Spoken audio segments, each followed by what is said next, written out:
ونستعينه ونستغفره ونعوذ بالله من شرور انفسنا ومن سيئات اعمالنا من يهده الله فهو المهتدي ومن يضلل فلن تجد له وليا مرشدا واشهد ان لا اله الا الله وحده لا شريك له واشهد ان محمدا عبده ورسوله وصفيه من خلقه وخليله بلغ الرساله وادى الامانه ونصح الامه ونشر الله منهما وتركنا على محجه الرضا ليلها كنهارها لا يزيغ عنها الا هلك اللهم صل وسلم وبارك عليه وعلى اله وصحبه ومن تبعهم باحسان الى يوم الدين.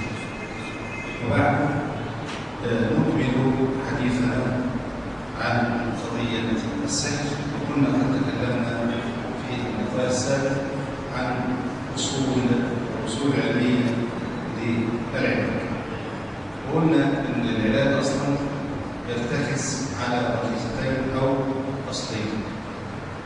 الركيزه الاولى والاصل الاول التخلص من ماده السحر، والركيزه الثانيه او الاصل الثاني اللي هو التخلص من الجن المكلف بالسحر. وطبعا قلنا ان بالنسبه للسحر زي ما قلنا عباره عن اصلين برضه، اما انه هو خارجي التاثير او داخلي التاثير. وبالنسبه لاهدافه برضه قلنا اصلين، اما محبه واما ايه؟ واما هو. ده بالنسبه يعني يعتبر كده بنلخص قضيه السحر في ثلاث حاجات دول. ماشي الكلام ده؟ في العلاج بنبحث في اصلين او بنتكلم عن اصلين، هو الاخراج الى ماده السحر والجن، ماشي الاصلين بتوعنا. وبالنسبه اصلا لانواع السحر زي ما قلنا بيدور العلاج برضه على في دايرتين اثنين اللي هم ايه؟ اللي هم السحر الخارجي والسحر الداخلي. وبالنسبه لاهداف السحر قلنا برضه ان هم برضه عباره عن اصلين ودايرتين اللي هو ايه؟ ما يختص بالمحبه وما يختص بالكفر.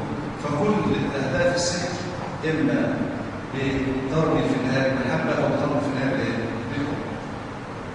وكنا اتكلمنا عن اول حاجه او الاصل الاول في علاج اللي هي الاسحار الخارجيه. الاسحار الخارجيه وقلنا مفهوم منها على سبيل المثال قلنا مثلا ان ده ليه ثلاث طرق لحل. ماشي الكلام ده؟ قلنا الطريقه الاولى اللي هي وردت في الحديث هي التوجه الى الله عز وجل بالدعاء ليدلك على مكان السحر. وقد يكون هذا الدعاء زي ما قلنا قد يستجاب في اكثر من صوره، في اكثر من ايه؟ من صوره. منها انك انت ممكن تشوف رؤيه، ومنها انك تشوف مكاشفه زي الرؤيه بالظبط، لكن من ناحيه الجن علشان يعرفك المكان. واضح الكلام ده؟ ومنها ان الجن نفسه يخبرك او يخبر المعالج اللي يعالجك يقول له الحاجه دي موجوده فين. ماشي؟ فده اصلا ناتج من ايه؟ من ان انت لحقت على الله عز وجل بالدعاء، فربنا عز وجل يعني استجاب الدعاء وجاءت النتيجه كما واضح الكلام ده؟ قلنا الطريقه الثانيه وهي الناس كتير بتعملها، وقلنا دي يعني طبعا كلام لا يصح، وان احنا واحد يجي يقول لك ان ده مفهوم في الحته الفلانيه وهطلعه لك. وقلنا الطرق المشهوره في ان هو يطلعه لك دي على سبيل المثال ان هو يحط مثلا حله ميه فاضيه ويقول لك ايه؟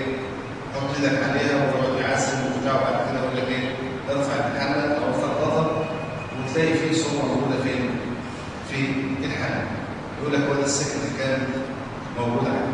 او ان هو مثلا برضه يحط مثلا نخال الدقيق اللي هي الرده يعني في صوره برضه ويحطها تحت السرير ولا حاجه ويبدا يعزم ويشتغل، وبعد شويه يقول لك فوق الصوره دي تلاقي في قلب الايه؟ في قلب النخاله وفي قلب الرده دي ايه؟ برضه صوره ويقول لك دي السحر اللي كان عنده. وقلنا الكلام دوت لا يتم الا بالاستعانه بالجن، وهذا الانسان اقل ما يقال فيه انه كاهن. انه ايه؟ كاهن. يعني مش عايزين نقول ساحر عشان ما ندخلش نفسنا في قضيه الكفر. ماشي؟ فاحنا بنقول لك اقل ما يقال فيه انه ايه؟ انه هو ايه؟ كاهن. وطبعا الرسول صلى الله عليه وسلم النص الحديث من ذهب الى ايه؟ كاهن الادنى على الايه؟ على الاعلى. اذا كان الكاهن لما تروح له اللي هو بدعي يعني مجرد ما بدعي الغير وما الى ذلك ماشي ده كفر، فما بالك اللي هو بيقول لك انا اصلا هعدل لك التقدير بتاع ربنا، فلان ده مش عايز يتجوزك خليها تتجوزك، فلان ده خلي بالك ده بنسميه انواع خلاص يعني ايه عنده قدره اكبر من قدره فين؟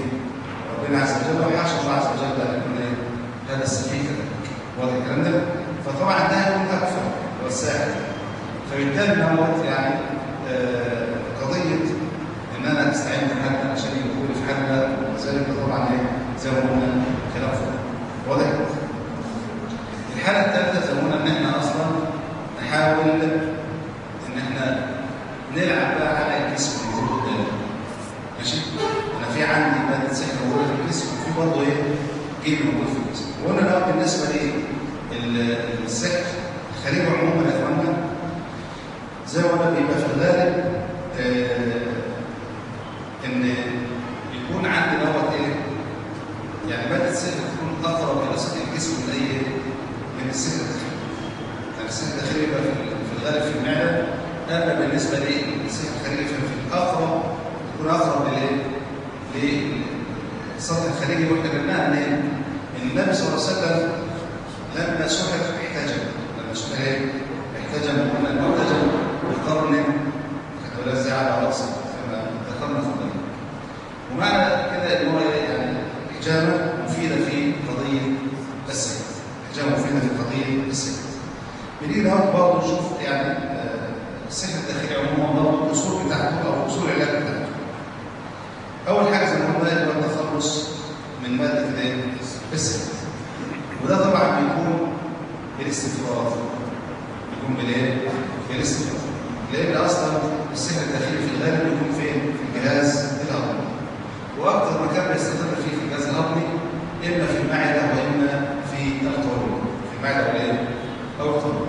واضح الكلام ده؟ ابن القيم يقول وعلاج هذا المرض يكون بالاستفراغ في المحل الذي يصل اليه هذا السحر.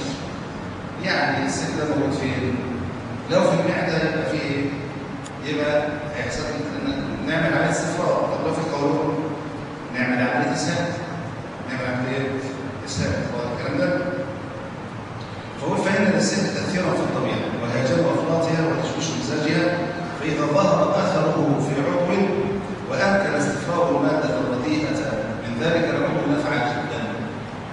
يعني لو هو مثلا على سبيل المثال مستقر في مكان معين وقدرنا إن إحنا أصلا نخرجه من المكان دوت، يبقى إحنا كده إيه؟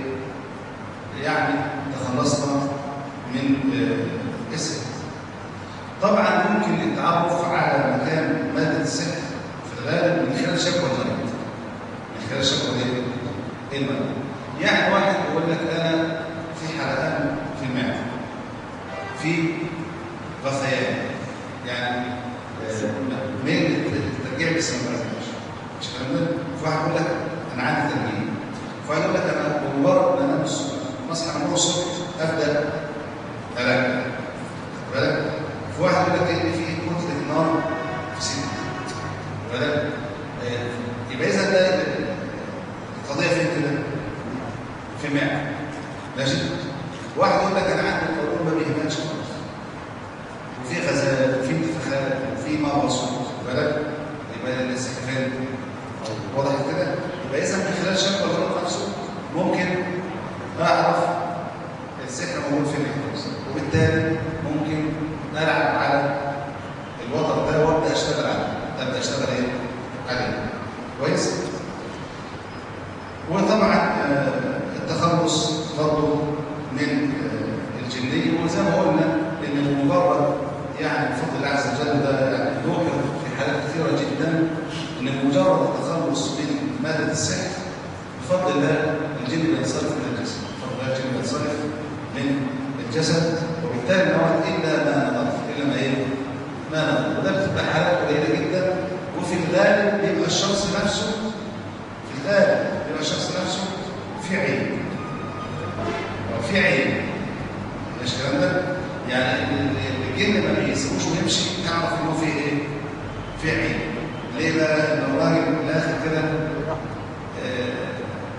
هل انت مثلا على سبيل المثال اديك مثال بسيط، انت قاعد في شقه والشقه دي ارض مثلا خد بالك، واللي قاعد طول النهار بتلعب كوره في الشارع، واللي بيحدف عليك زلط وحشرات داخله من بره ومن جوه، بتبقى انت يعني كده عايز ايه بالظبط في الشارع؟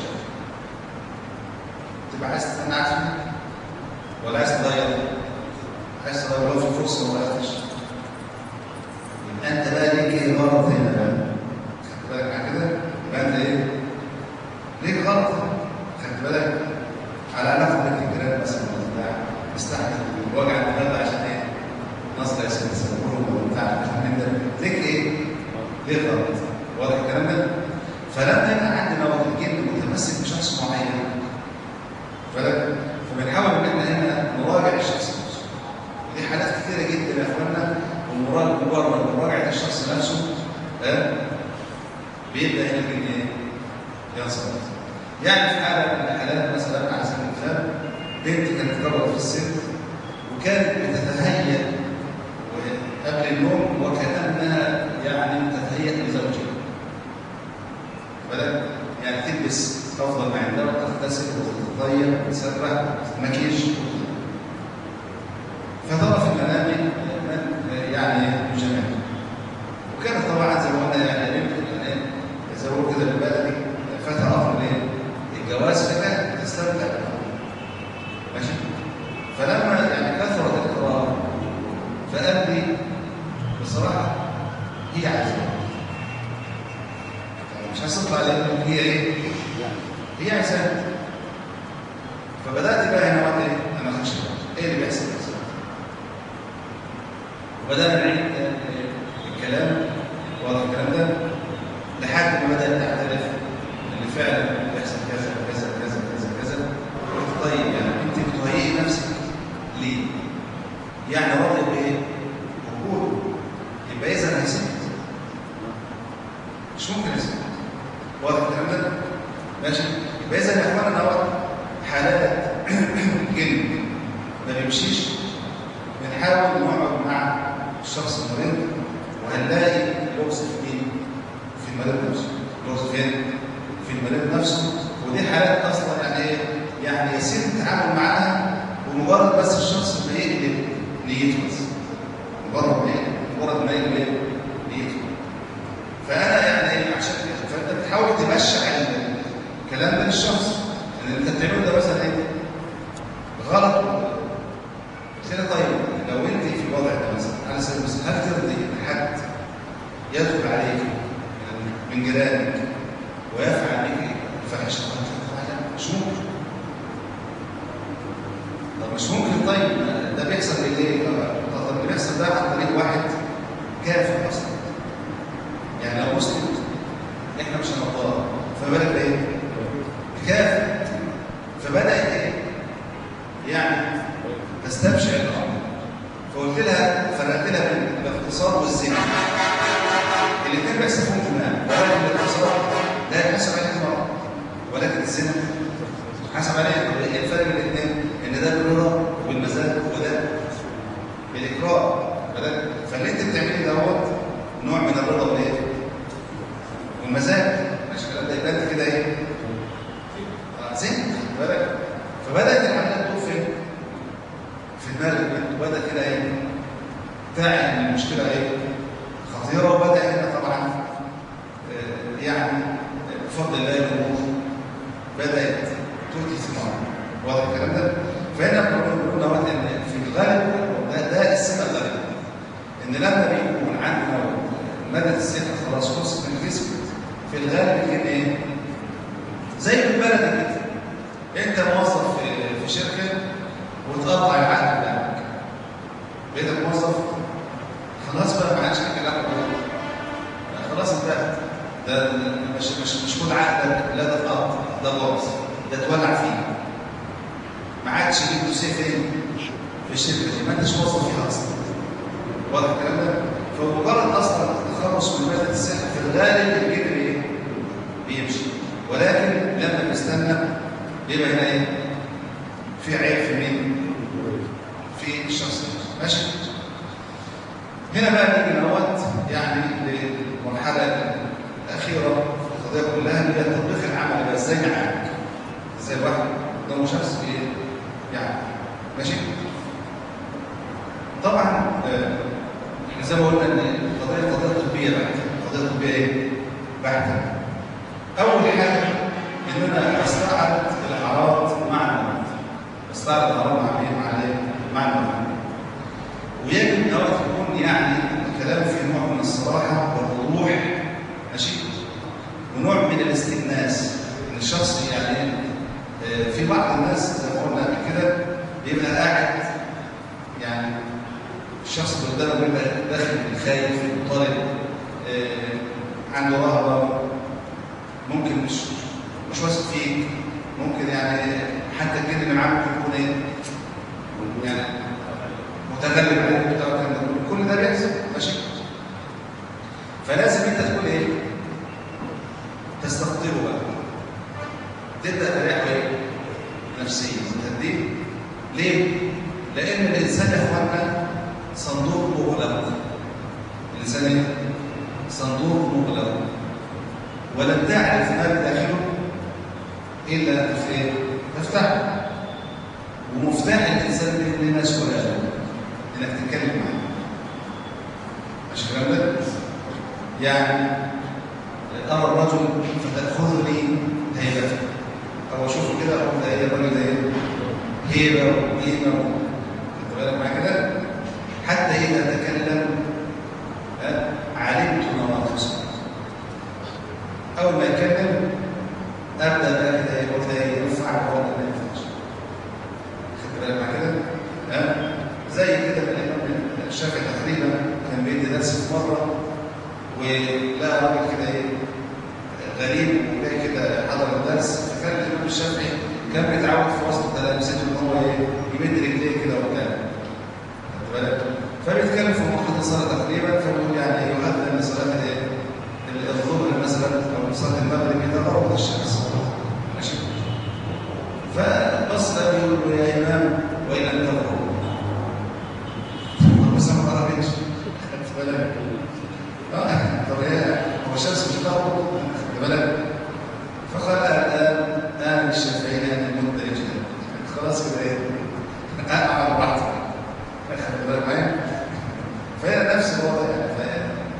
انت برضه بنحاول ان احنا نفتح مفاتيح الشخص وبنساله عن كل صغيره وكبيره في العالم، واعرف ان كل لفظ الى وكل اشاره قد يكون وراها سر. واضح الكلام ده؟ وبنستعرض كل اعراض الموت، ومن باب اولى ان انا بستعرض اعراض الحسد واعراض السحر واعراض المس كلها. بالك؟ بساله كل حاجه. فاذا بان ان هو مس خلاص مس، بان ان هو حسد خلاص حسد، بان ان هو سحر يبقى هنا نقف. هل سحر خارجي ولا داخلي؟ ماشي؟ طب سحر خارجي نوعه ايه؟ مشروط مشروط، نوعه مدفون خارجي ولا مدفون؟ هيبقى معلق، هيبقى ايه؟ مشروط. خد بالك؟ ولا هو داخلي؟ هيبقى مشروط مقبول مشمول. خد بالك معايا كده؟ طيب خلال برضه الاعراض عن النواه هعرف الهدف منين؟ من السنه، ودي بيبقى اعرف بيها اكتر الشخص نفسه. يعني الشخص في حاله مستقره مثلا وبدا تظهر في حاله مشكله مع بدايه ظهور الاعراض. مع بدايه ظهور ايه؟ الاعراض. يعني الراجل مثلا كان مستقر في بيته تمام، مفيش اي مشاكل مع زوجته ولا اولاده ولا اي حاجه خالص. بدا يظهر عليه الاعراض اللي احنا ذكرناها، بدا يصدع ظهره وجعه ويشوف حاجه وحشه، وفي نفس التوقيت بدا يدخل من مراته، بدا ما يحبش مثلا يخش البيت كتير، بدا ما يحبش مثلا هو يعني يدافع حق شرعي. خد بالك؟ يبقى المشكله فين؟ ان السحر معمول بغرض التفريق. غرض ايه؟ التفريق. واضح الكلام ده؟ يبقى اذا العمليه يا اخوانا كل كلمه تتقال لها معناها ولها مدلولها وما تفوتهاش. وزي ما قلت دلوقتي كده يعني خلي دايما قدامك ورقه وقلم. بشجعك بقول له خلي قدامك ايه؟ ورق وكل حاجه توصل لها دونها، كل حاجه توصل لها خلينا كلام في الشخص اثناء العرض ابدا ايه؟ ابدا دون ماشي الكلام ده؟ فهنا يعني الخطوه ديت تعتبر اهم من خطوات العلاج. ليه؟ لانك بتوقفك على التشخيص الصحيح، والتشخيص الصحيح بيريح المريض وبيقلل تكلفه العلاج في نفس الوقت. زي بالظبط كده مثلا على سبيل المثال لو انت رحت للدكتور يعني لسه متخرج جديد ولا بتاع عندك مغص ومش عارف تحدد المغص ايه سببه، هل هو مغص بلدي؟ هل هو مغص كلوي؟ هل هو مغص بالوني؟ خد بالك؟ فمش عارف فيعمل ايه؟ يكتب لك علاج، والعلاج ده فيه علاج للثلاث انواع طب الكلام ده ويقول لك العيار اللي ما سيبش يدوش، يبقى هو خد الثلاث علاجات اهوت، يبقى اكيد فيهم علاج هيوافق العلم، يبقى كده هيخف ماشي. لو في علاجات تانية يعملوا اثار جانبيه وقرف، لا بتروح لواحد تاني متمرس ويقعد معاك كده وتتكلم وهيحس ان هو في الاخر يكتب لك نوعين من الناس مش كده برضه؟ ولذلك يعني قضيه التشخيص دي من اهم القضايا في عمليه لو شخصت صح زي ما قلت لك هتاثر الطريق عليك وعلى المريض وعلى الايه، وهيبقى في حتى نوع من الثقه والروح بينك وبين الشخص واضح الكلام ده؟ ولذلك انا كنت قاعد مع استاذ كنت مره يعني نفس وجيلهم وقلت فلما تكلمت في التشخيص ديت قال لي المريض الطبيب اللي يبدا يعني يتعامل مع جسم المريض يقوم من الكرسي كده ويتعامل مع جسم المريض من غير ما يكون عنده 90% من التشخيص دكتور فاشل. دكتور ايه؟ فاشل. بمعنى ايه؟ انا بسمع خلاص بدات اكون المرض ده فين؟ في صدره ولا في بطنه؟ واذا كان في بطنه فين حته بالظبط؟ يبقى اذا انا قايم ببص عشان افتش في حته معينه. فاذا ما كانش عندي 90% من المعلومه اللي انا افتش في الجزئيه دي بس يبقى انا فشلت. يبقى انا ايه؟ فشلت. يبقى اذا الخطوه دي من افضل الخطوات في العلاج. ان انا استعرض الاعراض كويس على الشخص واسيبه يتكلم براحته جدا، براحته خالص. ماشي؟ انما نظام العداد بيعد وتكل على الله عشان في غيرك والكلام ده كله لا ما ينفعش. واضح يا اخوانا؟ يبقى ده بالنسبه ل في نهايه طبعا الخطوه ديت المفروض زي ما قلت لك يكون عنده تصور كامل. هل ده مرض عضوي مش تبعنا خالص ولا هو ضمن الثلاثه بتوعنا؟ واذا كان مثلا مس يبقى خلاص، اذا كان حسد يبقى خلاص، اذا كان سحر يبقى هنحدد نوعه، هنحدد الهدف منه، هنحدد شويه حاجات كده خد بالك ماده السحر بتاعته، حتى الكلام ده كل ده هنحدده منين؟ من التشخيص. واضح الكلام ده؟ ماشي؟ خلاص انا عندي تصور كده خلاص يعني زي الدكتور بالظبط بقى عنده 90%. بيبدا بقى يستخدم السماعه مش كده برضه ويسمع صدر المريض كده يشوف النظام، بيكون عملته بيحطه كده يشوف درجه الحراره عامله ايه، خدت بالك؟ بيطلع مثلا جهاز الضغط ده يقيس الضغط بتاعه. فالاصل عنده والاصل عنده برضه اللي هو ايه؟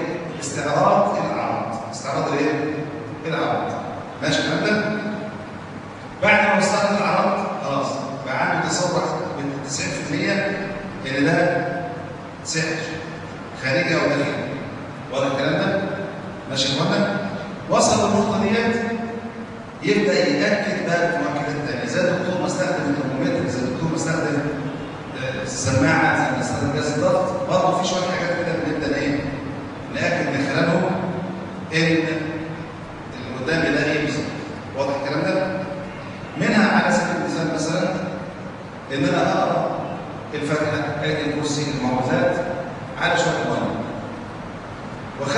بيشربوا يعني زي الشاي، يعني يشرب مثلا كده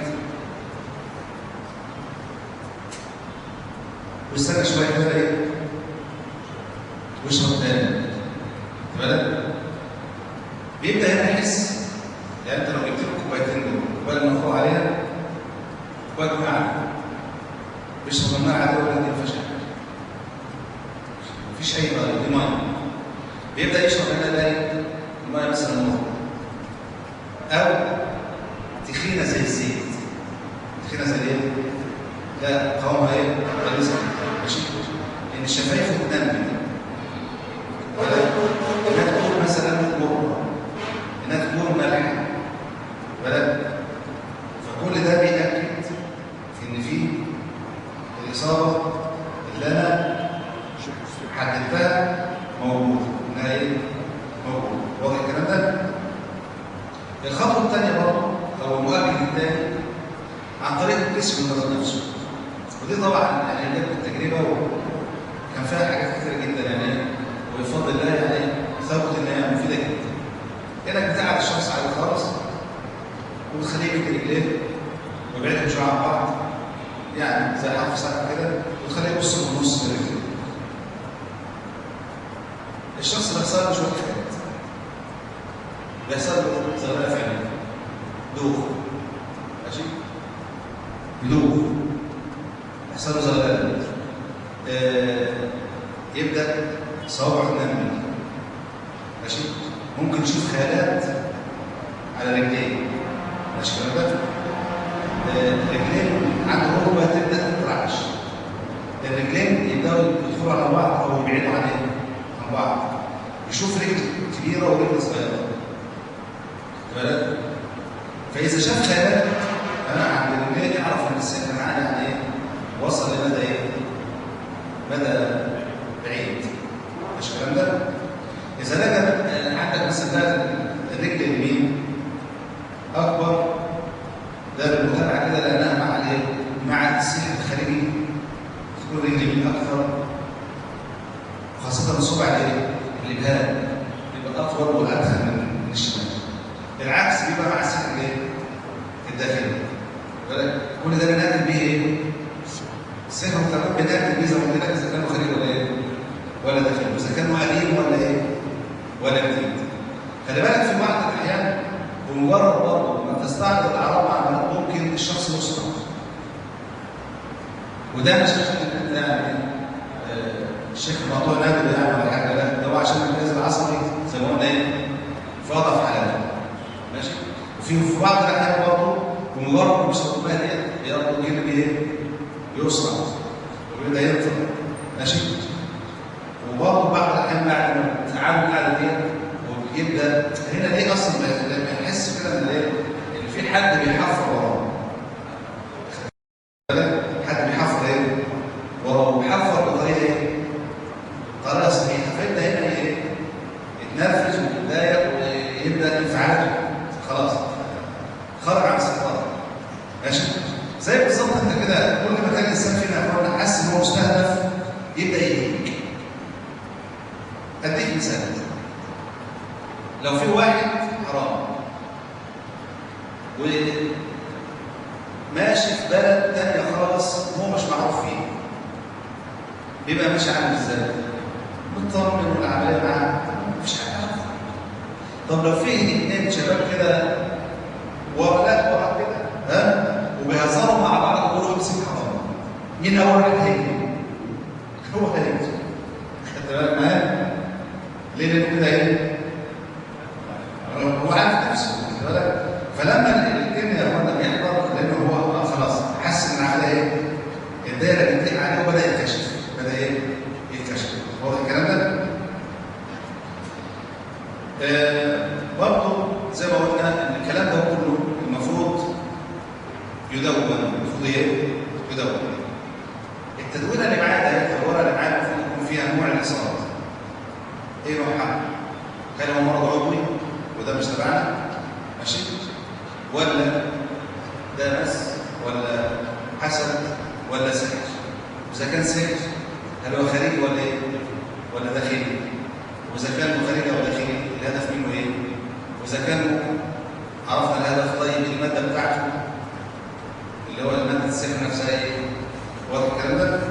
كل ده اصلا يبقى هيكون عندي في الورقه اللي قدامي نوع السحر وماده الربط، ولو في دوره فلكيه يقول لك انا بقى مثلا بتعب في الشهر العربي، بتعب مثلا الخميس من كل اسبوع، يعني في دوره فلكيه يبقى اكتب في السحر ده مرتبط بالوجوه، ماشي؟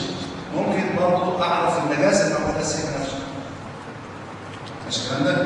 عن طريق ايه؟ الاحلام اللي بيحلمها. واحد بيحلم مثلا انه يعني اعزك الله كده انه ايه؟ بيلوط او حد بيلوط فيه، يبقى النجاسه جايه من اللواط، ماشي؟ واحد بيحلم انه بيجمع محارم، يعني ده اقل منكم، يعني استغفر الله العظيم اللي بيحصل ده بيبقى ليه؟ النجاسه جايه منين؟ من زنا محارم، ان الساحر زنى بنته او زنى امه عشان يعمل لك السحر، يعني انت كده ايه؟ بتضحي لك من الاخر يعني. خد بالك معايا كده؟ فهنا من خلال الاحلام بقدر اعرف حتى النجاسه المستخدمه فين؟ في السحر نفسه. واضح الكلام ده؟ وطبعا الهدف من السحر ايه بالظبط؟ كل ده بعرفه وبدونه زي ما قلنا كده، يبقى انا وصلت للعلاج عن طريق استعراض الاعراض والمؤكدات دي. في برضه بعض المؤكدات الثانيه بتظهر اثناء قراءه الروح على العلامات. يعني لو الامر ملتبس خالص، وفي بعض الناس يعني قرا الروح كده وما يعرفش، يعني يقول لك انا رحت مثلا لحد وقرا عليا ايه اللي حصل معاه، ماشي؟ فلو مثلا السحر مرشوش، يا اما رجلين تقف، يا مثلا تنزيل شديد جدا في الرجلين، او بتتشنج، يقول لك حتى بتبان كده رجل بتتمسك، رجل ايه؟ بتتمسك. كويس؟ اذا كان السحر مدفون بيشوف عيون قدامه كده زي عيون القطط طول القراءه. اذا كان السحر مقفول بيبقى في حركه في الايد، او كلها مش مركوز، لا الايد بتتحرك كده وممكن بيضرب على بطنه كده وسيبه، خد بالك؟ حركه في الايد ايه؟ باستمرار. كل ده طبعا بيأكد او بيبين عندي دوت، زي الدكتور ما قلنا استخدم ترمومتر، زي ما استخدم جهاز الضغط، في النهايه كتب التشخيص بتاعه ان ده مثلا عنده حساسيه. مش كده بقول؟ انا بقول في النهايه بقول ان ده عنده سحر، والسحر دوت نوعه مثلا مشهور، وده معمول لمنع الانجاب مثلا، او ده معمول لعدم الجواز، او ده معمول للنزيف، او ده معمول لوقف حاجه وعشان ما يقعدش الشغل، او ده معمول علشان ما يكملش الدراسه، وهكذا. يبقى كل ده ايه؟ بقى موجود قدامي ولا مش موجود قدامي؟ موجود قدامي. طيب هل انا دلوقتي حضرت جن؟ استعدت جن؟ خدت بالك معايا كده؟ طيب انا كده محتاج ايه بقى؟ انا محتاج اروح الساحر. طيب لو كل واحد فينا عنده الثقافه دي، عنده الثقافه دي، وبدا يناظر على الاقل الكتاب موجود معاه في البيت مثلا، وابنه بدا يشتكي، اقعد يا ابني. خد بالك معايا كده؟ بتحس بايه؟ العرض اللي هو مثلا في صداع معلم بتحس بكذا، لا كذا كذا. هاجي في الاخر الاقي مثلا حوالي 20 عرض بتاع، يبقى مثلا اشوف واحد زي الشيخ زكي، الشيخ زكي والله انا ابني بيحصل معاه كذا وبشوف كذا، اقول له والله مثلا روح الشيخ محمد كده، يبقى انت على فهم ريحت نفسك من عناء طويل. اقسم بالله في ناس لفت 17 سنه و20 سنه على النت، والله حصل، وكان علاجها يعني ما استغرقش 5 ايام. سبحان الله العظيم. خد بالك معايا؟ يعني انا من الحالات الغريبه اللي كانت حصلت معايا برضه ان في يعني طبيبه نسبت، وطبعا امها بيجي لها نزيف، فعملوا كورسات كده زي ما بتقول كده شغل الترس للعيال، خد بالك؟ بيضايق الغرزه ويظبط العمليه عشان ما تقطعش طبعا من الرياض معايا، فبيمثل العمليه شويه. فهنا طبعا زميلها في الشغل حبوا يختموها، طبعا كشفوا كلهم على الوالده، كلهم اجمعوا ان مفيش سبب للنزيف، ادوها كل موقفات النزيف، وللاسف برضه النزيف زي ما هو كويس الكلام ده. فقالوا يبقى احنا قدامنا حل ان احنا نستأصل الرحم اللي هو اصلا ايه؟ منبع النزيف ده. نستأصل الرحم وركب حدد العمليه كويس؟ حدد ايه؟ العمليه. فالمهم واحد جارهم رايح زياره، فازاي الحال يا حاج؟ والله انا تعبانه وان شاء الله هنعمل عمليه وخلصنا. عمليه ايه؟ عمليه قال لهم طب ايه رايكم نروح للشيخ سعد ده ونقعد معاه 5 سنين؟ واذا قال في عمليه الراجل ده انا اجربه روحوا معاه. مفيش عمليه يبقى ايه؟ يبقى عنده واحد.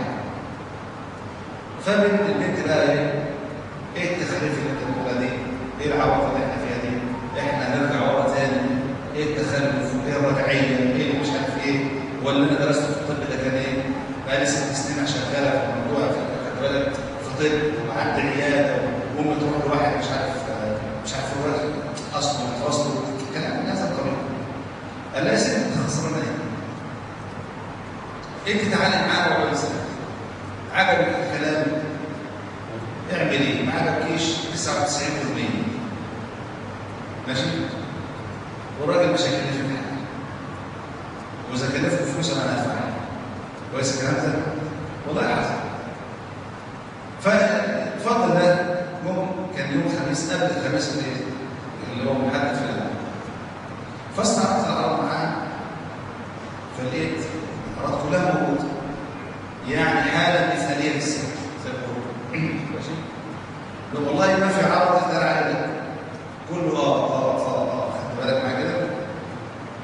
فقلت لها انا عندي مسكن طبعا مش محتاج اعمل. فالبنت المسكره بتقول لي يا سلام. قلت لها والله ماشي؟ والله للاسف الشركه 90% من الاطباء اصلا بيحاولوا. خدت بالك معايا كده؟ واللي عنده قناعه شخصيه وبيروح هو ممكن ببنته لو انت قاعد تعمل لك والله بيحصل يعني سبحان الله العظيم. فالمهم طبعا ايه؟ قلت لها ايه اللي بينه وبينك ايه؟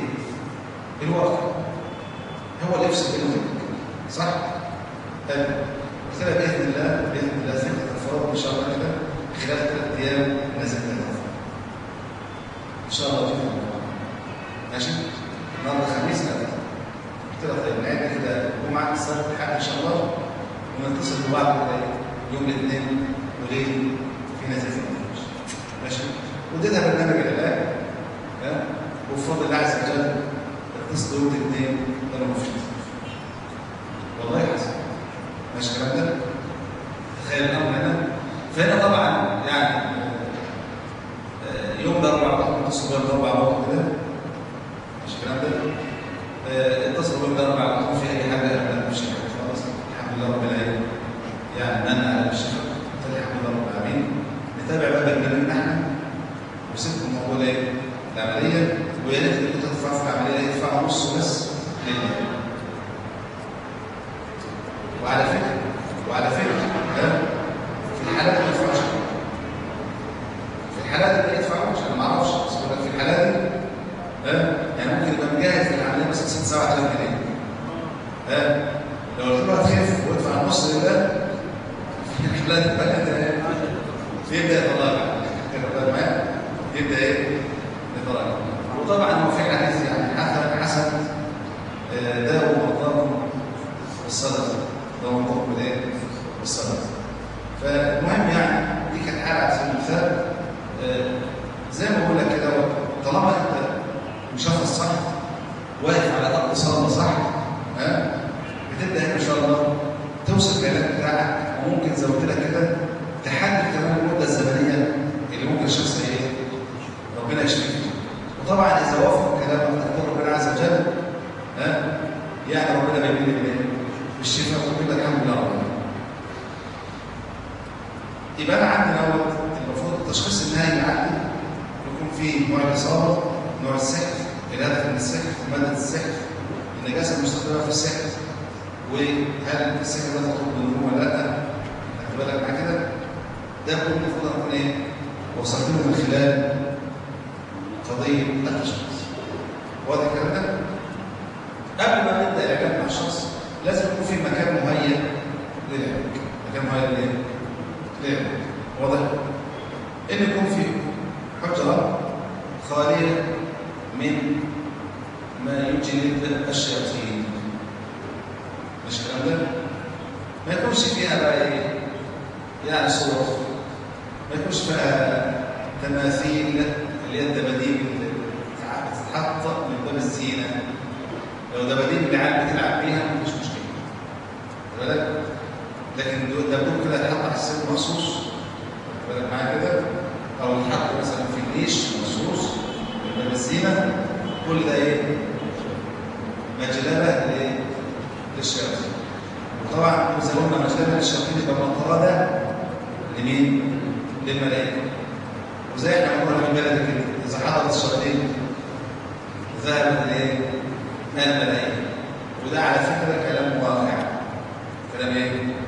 اذا جلبت الشياطين تخلت عنك الملائكه. تخلت عنك الايه؟ الملائكه. واضح؟ يبقى عندنا وقت من الحضورات تكون ايه؟ خاليه مما يعني يجلب الشياطين. كويس؟ إن يكون في ستر بالنسبه للنساء الاجنبيات، يعني الواحده اللي راحت على بتاع الان تكون لابسه بنطلون، ماشي الكلام ده؟ ها؟ تحت هدومها يعني مش لابسه بنطلون بس. معايا كده؟ عشان ما تبقاش تقول ايه؟ بحيث ان لو الهدوم اترفعت ولا حاجه بايه؟ يبقى مسدود. يعني المفروض ليه؟ لان انت ما تضمنش ايه اللي يحصل. زي ما قلت لك ممكن اثناء اصلا التشخيص ممكن الشخص ايه؟ يسرع. فلو عندك بنت ولا اي حاجه مثلا زوجه ورايح بيها الشخص اللي بيعالج بالذات لازم تحتاط في الست شهور. تحتاط في الايه؟ في الست شهور. يبقى زي حتى لو هي مش متعوده تلبس بنطلون تحت الجيبه، لان في اليوم ده بالذات ايه؟ تلبس. في اليوم ده بالذات تلبس. خد بالك؟ لانها تلبس حاجات مش بالسهل انها ايه؟ انها تترفع. خد بالك مع كده؟ يعني تلبس مثلا فاضل من في بعض. فاهمني؟ يعني حاجات مش ايه؟ مش سهل انها ايه؟ تتشال كده وتترمي لا. خد بالك؟ يبقى ايه؟ يبقى في حته كده وفي ايه؟ في نوع من الستر بالنسبه لايه؟ للبنت بالذات. وبرضه ان يكون برضه عندنا عدم الاكثار من وجود اللي احنا بنسميهم المتطفلين على الحال. خد بالك؟ تبص تلاقي مثلا بنتك تعبانه ولا بتاع وخاصه في وضع فيه يعني اوضاع ما ينفعش ان احنا نتكلم فيها قدام حد. يعني انا مثلا ممكن يجي لي مثلا واحد معاه 5 6 جيران ولاد صاحبي وده عمها وده خالها وده مرات خالها ودي مش عارف ايه، بقول له كله بره. انا عايز ادخل الاقربين بس بره. ليه؟ عايز اسال مثلا تسال بنت كده وتقول لها بتحلم احلام جنسيه ولا لا؟ خد بالك معايا كده؟ في وسط الناس ده هتقول لك خدت بالك؟ وقد يكون هو ده مربط الايه؟ الفرد. صح الكلام ده؟ ماشي كويس؟ قد يكون في اسرار خاصه اصلا. خدت بالك معايا كده؟ الحاجات دي يا اخوانا مش بالسهل في حد يسمعها. يعني التامين على الشخص اللي قدامك يبقى من باب الامان انك انت ما تعرفش سره غيره. ما تعرفش سره ايه؟ غيره. واذا كان ابوها راجل ساذج او طيب خدت بالك؟ يعني العمليه بالنسبه له ايه؟ يعني مش فارقه زي بعض الناس كده بياخدها من باب يعني ايه؟ الطيبه المتناهيه. لا نلفت نظر. ده زي اخواتي ده معايا كده؟ لا نلفت نظر. ما ينفعش. خدت بالك؟ ده كلام يعني مهم جدا. مهم جدا جدا جدا لان في ناس بتفرط فيه بشكل غير عادي. ناس بتفرط فيه بشكل ايه؟ غير عادي. كويس؟ برضه دوت يعني عدم التعامل طبعا بالخلوه بالنساء وغيره، ان يكون في بعض الحاجات الموجوده او الادوات الموجوده في الغرفه دي من باب الاحتياط. زي مثلا حقن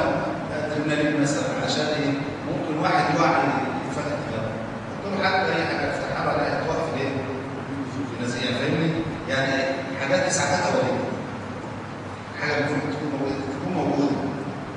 بعد كده ان الاوضه برضه ما يكونش فيها مثلا حاجه مثلا زي مكتب حديد ولا بتاع ولا كلام من ده، بحيث ان واحد يقع يجي على ايه؟ يعني المفروض ان احنا ايه؟ نراعي ان الشخص في لحظه ما ممكن مش يكونش اصلا يعني غير متمالك في نفسه، مش واعي. معايا كده؟ لو الحجره دي موجوده وفيها المواصفات بتاعتها، احنا بنتكلم يعني ان شاء الله يعني بنتكلم وده يمكن عرضته على ناس يعني افاضل قبل الفكره ان احنا عايزين نعمل حاجه زي مركز علاجي، مش مشروع، مركز ايه؟ علاجي. المركز ده يكون زي المستشفى، وممكن لو حاجه محتاجه انها تتحجز تتحجز. ده بيبقى مهم ان شاء الله في ايجاد ربنا عز وجل يعني يجعل يعني املنا ده يعني احنا بنعمل في الله عز وجل، وطبعا ربنا ايه؟ ما بيخيبش ظن حد شيء. كويس؟ اول حاجه في العلاج يا اخوانا بعد ما شخصت خلاص بالك المفروض ان انا اخش مع المريض في تفاصيل لا تفيد. زي ما بقول لك هو مين اللي عامل ازاي؟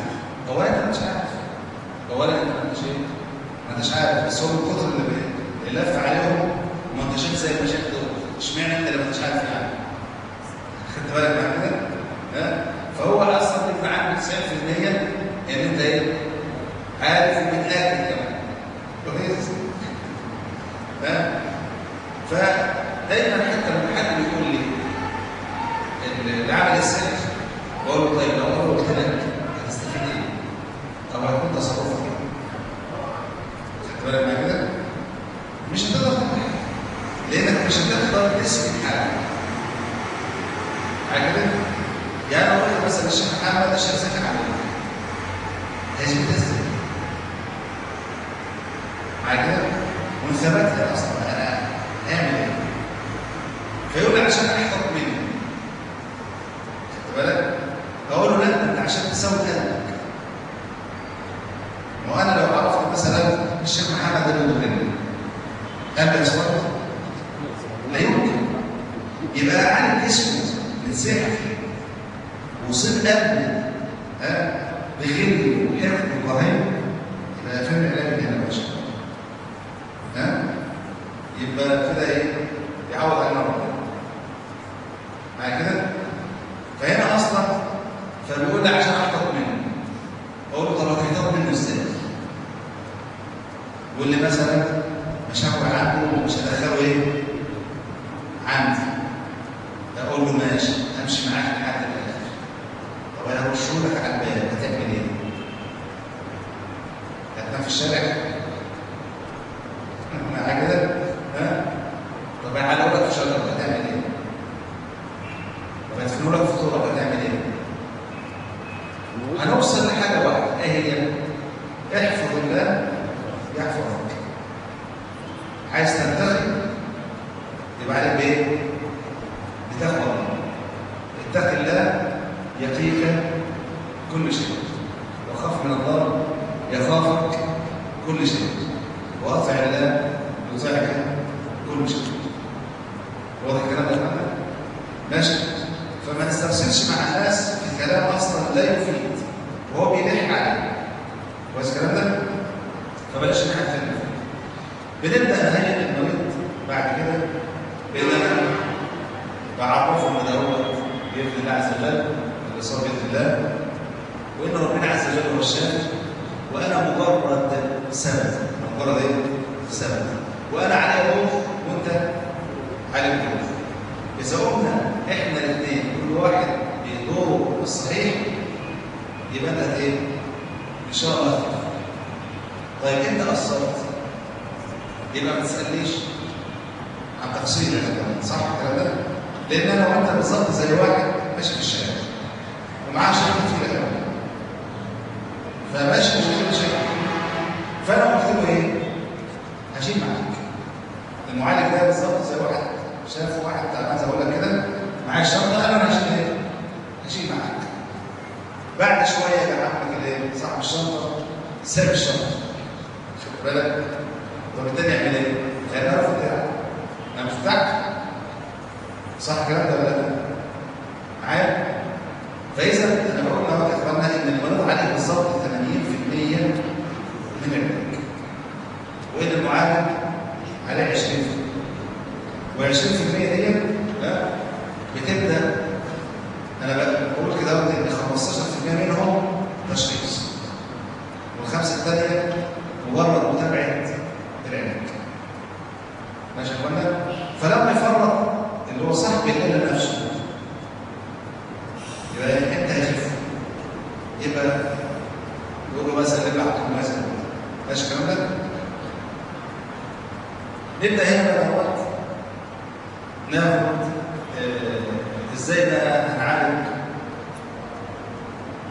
السحر، ازاي نوصف العلاج. نشوف مثلا السحر الاول كمثال ايه؟ السحر الداخلي والسحر المدفون كمثال السحر الخارجي. بدايه في حاجات لابد اي واحد سواء كان مصاب او غير مصاب لازم يحافظ عليها. خدت بالك من كده؟ اذا كان مصاب يبقى ايه؟ في حقه ايه؟ اولى. زي المحافظه على الصلاه، زي المحافظه على الورد من القران ولو صفحه، ولو ايه؟ ولو صفحه. يا اخوانا والله الموضوع دوت فيه ابواب خير لا يعلمها الا الله. يعني تخيل واحد ما كانش بيصلي وانت قلت له باسلوب رفيق ان هو يصلي ويصلي، هيجي لك من وراه خير. خدت بالك؟ واحد ما كانش بيقرا القران مش هقول لك يمكن في عمره كله ما قراش ما ختمش مره. لما انت تلزمه مثلا ان هو يخدم القران كل شهر مره، لما تيجي مثلا على سبيل المثال تلزمه انه لازم يقول الاذكار. لازم يقول ايه؟ الاذكار. اذكار الصباح، اذكار المساء، اذكار الطعام، اذكار دخول الخلاء، الكلام ده. ويبقى من الذاكرين الله كثيرا والذكرات بسبب ذلك. بسبب ذلك. خدت بالك معايا كده؟ بالله عليك. واحد ربنا انعم عليه وفتح له باب زي ده. يسيبه يمشي؟ ما اظنش. خدت بالك معايا كده؟ لان الخير المترتب عليه يا اخوانا والله ما بعد فلوس. تخيل كده انك بتنقذ ايه؟ نفس مسلمه من عدو الله. والعدو الوحيد اللي ربنا بص عليه في القران ان الشيطان ايه؟ لكم عدو فاتخذوه ايه؟ عدو.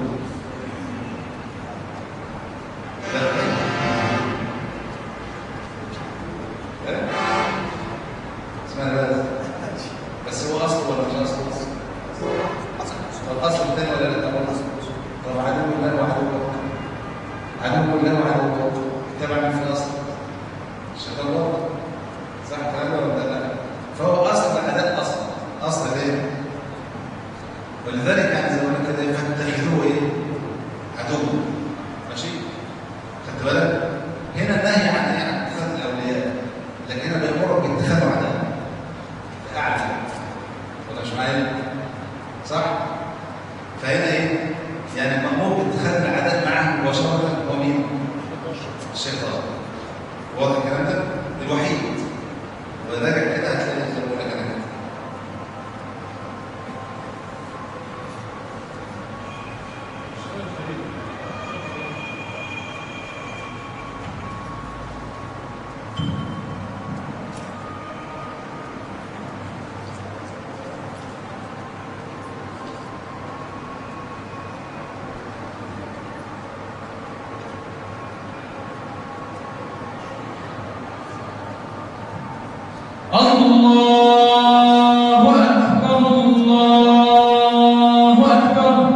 الصلاة إنه مثلا كل مثلا صلى ركعتين ضحى يصلي ركعتين بس خايف ايه؟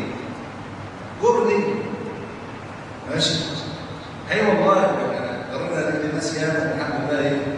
يعني ربنا من عليهم بايه؟ ما كناش نتخيل والله يعني كانت بتيجي ناس بعيده تماما عن الدين وسبحان الله يعني كانك بتيجي الترابيزه الفرق تماما وسبحان الله لما بيستشعر نعمه الدين وفضل ربنا عليه تلاقي سبحان الله شخص لا يفلس.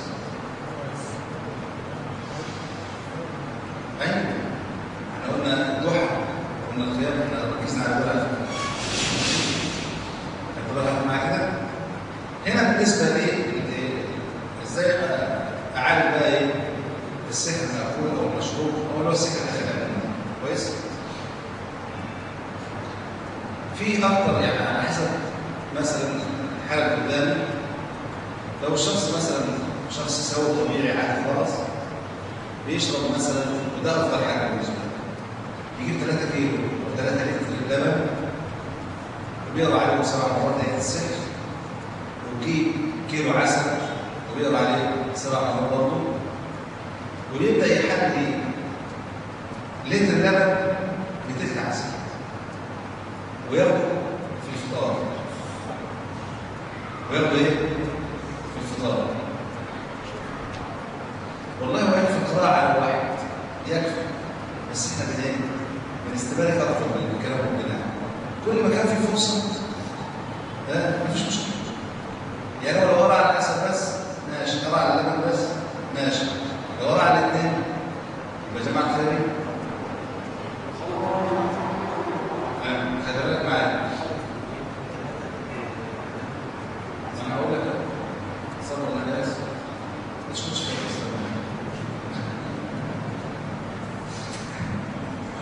هو احنا بنفضل اصلا ان احنا نحلي كل لتر بتلت كيلو عسل وقتي قبل ما نشربه مباشره ليه؟ لان العسل مجموعه خلايا فلو العسل نضيف في خلال نص ساعه اللبن هيجرب. ماشي الكلام ده؟ اللبن هيجرب كويس الكلام ده؟ فاحنا بنقول ايه؟ عشان كده بنقول ايه؟ انه وقت يعني حل ويشرب بجد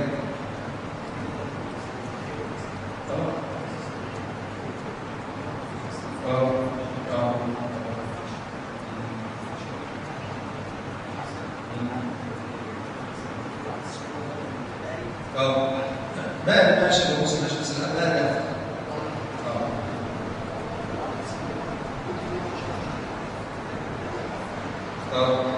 قصدك ان هم استخدموا معالجه ماشي مفيش مشكله. انا بنتكلم برضه على اللبن الطازج. لو انت هتجيب لبن طازج وتحط عليه عسل بعد فتره بسيطه بيبدا هنا برضه ضرب بيبدا يجري. ماشي الكلام ده؟ فلو انت شايف ان هو مش هيجري خلاص ما اختلفناش. المهم هي الآلية ان هو يشرب زي ما قلت لك كده ايه كيلو لتر لبن حليب مع كيلو عسل ده فطار غدا عشاء ويشرب ميه وما ياكلش مش بد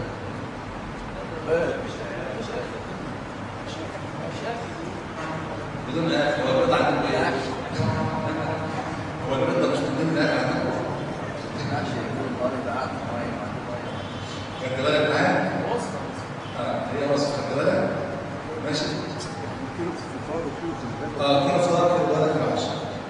طبعا هنا بيبقى هو احسن كده يعني ده كده واحد خروف كده ما تقلقش يعني عليه كويس. هو اللي بيحصل ايه بالظبط ان العسل مع التركيز بتاع دوت في حاجه عندنا في العلوم التطبيقيه يعني حاجه اسمها ايه؟ حاجه اسمها خاصيه الثلاثيه اللي هي ايه؟ لو انت حطيت مثلا على سبيل المثال على سلطه شطه ايه اللي بيحصل؟ تقدر تصفي الميه صح؟ مش كده برضه؟ كذلك اي تركيز عالي يبدا يمتص يبدا يعمل عمليه امتصاص. فهنا تركيز العسل العالي ده يبدا يمتص ماده السحر من المعده. خد بالك؟ والقراءه اللي انت بتقراها بتبدا تحول الماده دي للصوره المرئيه تاني. الصوره دي مرئيه تاني. يرجع المرئيه تاني. ماشي؟ هو بيشرب لتر، ممكن تلاقيه بيرجع مثلا 5 لتر، وممكن بيسال 3 لتر. خد بالك مع كده؟ وبيلاقي بقى حاجات غريبه جدا، حاجات بتبقى سوداء، حاجات خضراء زرقاء. خد بالك؟ في ناس تنزل كتله شعر كده، يعني هو بياكل شعر وهو مش هينزل شعر. خد بالك؟ كان عندي بنت من حوالي اسبوعين منزله لفه كده، لفه قماش فيها سحر. لفه ما كانتهاش، ده بتتحول جدي زي ما قلنا. مش الكلام ده واضح؟ في حاجات حقيقه والله، يعني في مره واحده رجعت تطلع باميه. ماشي؟ قالت لي انا اكلتش باميه من 8 سنين، الجداد بتاعت. خدت بالك من كده؟ اللي جنب هنا احنا بنقول ان الجن نفسه بيبدا يعمل ماده سحر موجوده فين؟ في الداخل. ماشي الكلام ده؟ كل ده بيبدا مجرد حتى الشخص لما بيسمع الحاجات دي بيبدا تغيير كامل بيحصل. ماشي؟ برضه عايزك والله يعني فضلات الوراثه وما الى ذلك بيبقى في حاجات غريبه جدا. حاجات غريبه برضه بالنسبه للانسان بيحصل برضه افرازات رحميه برضه مالهاش حل. كل ده بينزل بفضل الله. ماشي؟ طب لو واحد مثلا عنده سكر ربنا يعافيك مثلا، بنستبدل اللبن بايه؟ العسل ب ريال، ياخد مثلا 3 جرام ريال يشربوا مع كوبايه لبن على ريال. برضه بننزل حاجات زي الشرب. ماده ريال، ماده 10 اسمه ريال. بس الكلام ده؟ طب واحد عنده حساسيه للبن، فبنستعمل ربع كيلو حبه البركه، بنغليه في 3 لتر ميه ونصفيهم، وكل لتر مع تلت كيلو عسل. ماشي الكلام ده؟ طيب السحر في القولون نستخدم السنه مكي، سنه ايه؟ مكي. تبدا تعمل عمليه ايه؟ اسهال. تعمل عمليه ايه؟ اسهال. والعسل مع اللبن برضه بيعمل عمليه ايه؟ اسهال. يعني العسل مع اللبن ينفع في كل حته في الجهاز الايه؟ الامر. واضح الكلام ده؟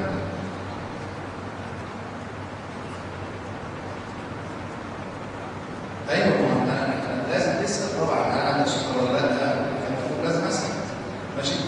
اللبن الجاموسي او البقري مش موجود، ينفع اللبن اللي هو العلب الصغير. ايوه، ما هو لبن العلب برضه هو هتلاقي بقى لبن جاموسي. كان مش لبن اصلا.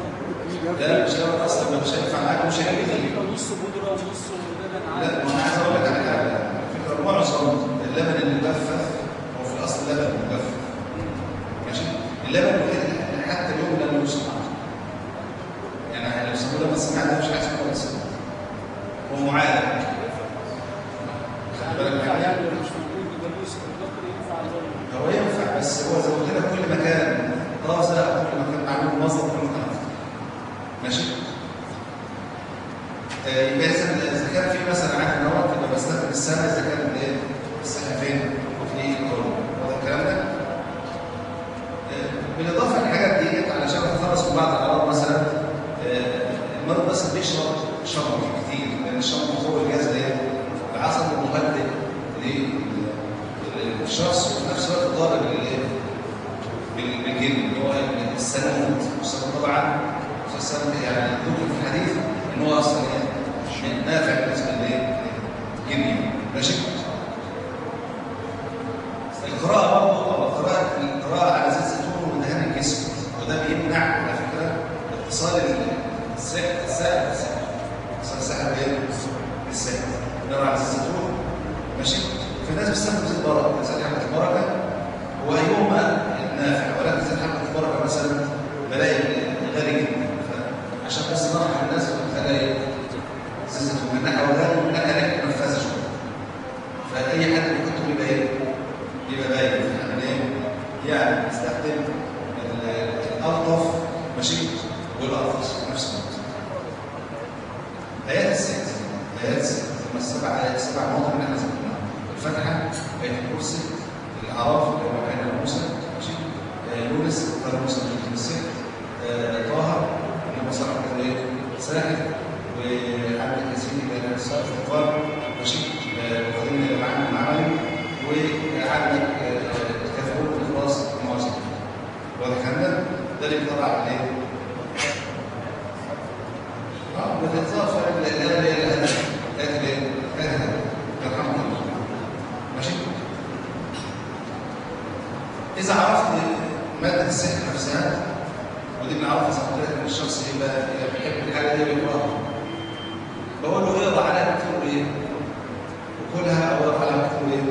واشربها، دي تبدا تدمر اي سحر وصل لاي حته فين؟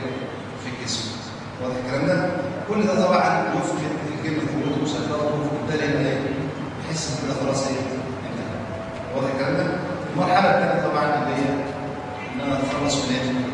من الجن، وزي ما قلت لك ان التخلص من الجن ده يعني في حالات نادره جدا، زي ما قلت لك هي اللي بيتنح فيها، وديت زي ما قلنا ان بنحاول ان احنا ايه؟ نخرجه ماشي؟ بان احنا ايه؟ بنضغط عليه من ناحيه، بنحاول ان احنا نعدل في الشخص اللي من ناحيه ثانيه، وهكذا ماشي؟ برضه استخدام اللي هي الصدمات الكهربائيه بينفع في بعض الحالات اللي الجن بيبقى يعني بيستهبل فيها شويه، فالصدمات بتديني فايدتين. الفايده الاولى انها اصلا بتنشط الجهاز العصبي. الفايده الثانيه انها بتؤذي الجن وقد تقتله. بتؤذي الجن وقد ايه؟ وقد تقتله. الصدمه الكهربائيه دي بتبقى طبعا على يد متخصص او دكتور نفسي، مش شخص كمان. احنا بنحيل على دكاتره. بنحيل على ايه؟ على دكاتره برضه ايه؟ ناس اعرفهم ونستعملهم يعني، ونحددوا المكان اللي هيجي فيه الصدمه نفسها. خد بالك من كده؟ كما يعني نسمع اذا قرئ عن التمريض عن الدين الاوسط يعني حياه الحظ او زال الموت يحترق. ذكرنا الكلام ده في درس شغل فيه، قلنا ان الكلام ده اصلا ده اساسا مصري. ممكن يتاذى لما يحترق فعلا؟ لا، وفي فرق بين الحرق والتحريق. هو يقصد الحرق ان هو يحترق. ركز معايا، في فرق بين الحرق والتحريق. ماشي قلنا؟ يعني انا دلوقتي على سبيل المثال لو جبت ميه سخنه وثلاثها عليك، ده انا كده حرقتك. اما حرقتك المفروض. ماشي؟ فما يحدث هو تحريك وليس ايه؟ وليس واضح كمان؟ معنى ان الجن ما بيموتش. ما بيموتش لا، ما بيموتش. واضح؟ المريض بيقول لك انا بحس بريحه شياط. والله بص، دي بالظبط زي بالظبط كده ايه؟ وما قتلوه وما صلبوه، ولكن ايه؟ هو اصلا الجن عرف ان الشخص ده بيلعب على حاجات اللي انا بحرقه، فبيشارك المرض بريحه خلاص. خد بالك؟ وبعد اسبوع تبص لقينا انت تاني عايش تاني. وبعد ما كده كويس؟ من ضمن الاماكن المهمه بالنسبه للحجامه بالك اللي هي قرن الراس هنا كده، منتصف الجبهه، الاخدعين اللي هو الاثنين مباشره بالك، الكاهن اللي هو الفقره البارزه بالك، الفقرات القطنيه اللي تحت خالص، على الركبتين لما تكون متاكده على الركبتين، وعلى ظاهر القدم. على ظاهر القدمين ده بالنسبه للسحر. بالنسبه للسحر الخارجي في السحر المأكول يضاف اليه عند هنا بالظبط كده في الاماكن المتخصصه للبحث، وفي المقابله منين؟ من الظهر. ده بالنسبه لمواضع الحجامه اللي احنا وصلنا لها في القضيه دي. ماشي؟ واحنا فاضل لنا درس ان شاء الله يعني كده نكمل فيه، يعني السحر مشهور شويه حاجات ثانيه، بس نشوف الاسئله سريعه كده يعني. إذا ما كان المريض مصاب بحسد السحر تكون كعلاج السحر قبل الحسد أم يجب علاج الحسد أولا؟ وطبعا أنا إذا كان الشخص عنده حسد وسحر من خلال الواقع اللي احنا عشناه يعني لازم يتعالج الحسد. لازم. ليه؟ لأن جن الحسد في الغالب خارجي. 99% من الحسد بيبقى إيه؟ خارجي. فلما تيجي تطلع جن السحر إلى يمين جن الحسد هو بره بيديله على فوق ويخش يطلع فيه. ادخل تاني بدل كويس؟ أي والله بالظبط زي بالظبط كده. يعني أنا بشبهها في الطبية زي واحد عايز عملية وعنده ضغط. نعمل له إيه؟ لازم نظبط الضغط. ما ظبطناش الضغط واحنا كده في الايه؟ في الموت المريض. واضح الكلام ده؟ وده على فكره يعني كثير من المعالجين لما يلتفت للقضيه دي ممكن يعالج السحر سنتين ثلاثه وما تنبش في حسد اصلا. واخد بالك؟ ويقول لك الحاله ما بتتحسنش او السحر بيتجدد. الحاله بتتحسن وده السحر بيتجدد. هو في حسد مش بس الحسد والعمليه دي تمشي معاك زي الحاله مثلا. واخد بالك معايا كده؟ ده بالنسبه لي سؤال. سمعت انه عندي ثقه انه يعرف من انجب وانجبت من الجن فهو مرد. ويقول هل اذا تجسد جني قد ينجب عن صورته؟ والله هذا الامر يعني لم اقف عليه، هذا الامر لم اقف عليه، ولم ارى يعني ولد من الجن عادة. من كان ابن تيمية قال بذلك فالعهدة عليه، قال بأنه هذا كثير من معروف أن يكون في أولاد الجن والإنس، قال هذا كثير معروف. ماشي؟ فبالنسبة لنا ما رأيت واللي فيه شاف حاجة ولا احنا قلنا الكلام وردنا عليه، قلنا ده كلام ابن عباس وذكرنا كلام وردنا عليه ان الكلام ده صحيح. بس ماشي عندك يقول لك في كلب اسود مداوم الظهور لي لمده طويله، هل مع ظهوره قد يكون جني ام ان ظهوره ينفي ذلك؟ والجنين طبعا احنا قلنا ان عمليه التشكل خروج عن القانون، خروج عن ايه؟ فبالتالي لا تطول. بالتالي ايه؟ زي بالظبط انت لما بتخلص تحت الماء ده خروج عن القانون، تقعد قد ايه؟ خد بالك معايا كده؟ ماشي؟ وان كان في معاك معينات برضه تقعد قد ايه؟ يعني مثلا معاك قناع تقعد قد ايه برضه؟ خد بالك معايا كده؟ فده اسمه خروج عن ايه؟ عن القانون. فبالتالي المكس فيه ايه؟ قليل. كويس؟ ولكن في حاجه بنسميها الوقت اللي هو اصلا الارسال عن طريق الجن. الارسال عن طريق الجن، ان هو اصلا يلبس حيوان معين جن، وهذا الحيوان يندمج. زي ده ايه؟ يعني في واحد يقول لك انا دايما بلاقي اوروبا واقع في الشباك ده، يسيب البلد ويروح البلد الثانيه اللي هي برضه نفس الوضع. ده بيبقى فيه تسليط، فينا ايه؟ تسليط. ماشي؟ وده بيبقى هنا ايه؟ وعلى فكره الرسول صلى الله عليه وسلم اشار للحته دي. ده بيبقى معاك. الرسول صلى الله عليه وسلم اشار للحته دي. ماشي؟ قال لنا الايه؟ الشيطان ايه؟ مش متذكر الحديث والله، اللي هو الفقره يعني ادخلوا نيرانكم قبل ان تناموا فان الشيطان يعمل بالله كما الشيطان يعز الكويسين على الفقره يعني لازم مع ماشي. فتحرق عليكم الايه؟ البيت. كويس؟ يبقى الشيطان خلى الفقره تعمل ايه؟ تحرق. بس الحديث مش ذكره كويس ولكن صحيح سبحانه وتعالى. واضح الكلام ده؟ ماشي. فهنا ممكن يحصل تسليط عن طريق ايه؟ عن طريق الجن، عن طريق حيوانات الموجوده. ماشي. بالنسبه للجن مسلسل في رمضان، طبعا الحديث فيه عموم وخصوص. فيه مصفى المرة ذات الشباب، مش كل ليل، مش كل الشباب. ولذلك هتلاقي في برضه خمرجيه في رمضان، هتلاقي في ناس بتتخانق في رمضان، في ناس عيد ميلاد في رمضان، في ناس فطر في رمضان. خدت بالك معايا كده؟ ماشي؟ خدت بالك معايا كده؟ فاللي بيحصل ان هم اساسا اللي هم خدم الساحر نفسه، اللي هم ايه؟ الملوك اللي شغالين معاهم، هم دول ايه؟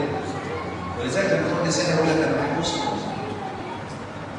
محبوس يعني ما بيشتغلش متفرغ للعباده. افرح زوج السنه. انت بالك معايا؟ يقول لك انا محبوس. فالشيطان بيحبس في فترتين في السنه او في الساحل قصدي، ماشي؟ في رمضان وفي العشر الاواخر دول بيحبس فيهم ايه؟ الساحل ولا يستطيع ان ينفذ فيه. ما يستطيعش انه يعني ينفذ السحر. طبعا انا بحثت الاجابه واحنا قلنا لا بحث. ماشي. في حاله تطفل الماء المقروء عليه هل يقرا على المرض؟ ايوه يا عم المسائل ام على الماء؟ بالذات الماء يا عم وراك العالم. هو بيقرا طبعا على الماء يعني ميته، على ميه ماشي، على لو في شوربه معمره كمان افضل يعني. بالك معايا كده؟ ماشي؟ يعني هو الامر فيه تيسير، الامر فيه تيسير. وعلى فكره يا اخوانا الامر ما هوش يعني قوالب ثابته احنا بنلاقيها. لا هو توفيق. حاول ايه؟ حاول تدور على الابسط والابسط اللي تستخدمه